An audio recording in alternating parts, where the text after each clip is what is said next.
Hey there friends, in today's video we are going to be changing the language settings on this iPod Nano 5th generation. It's a very easy process, we're going to do that right now.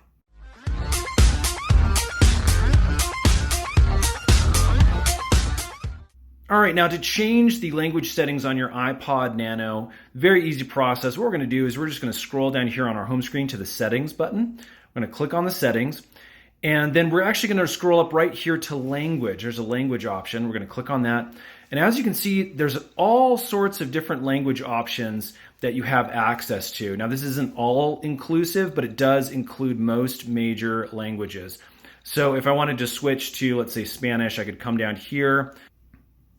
And once you select it, you can see that everything is now set to Spanish. I hope that helps. Again, it's a very easy process. If it has, would you guys hit that thumbs up button? It helps us make more great videos. And hit that subscribe button because we've got a lot more tech videos coming up real soon. Thanks for watching.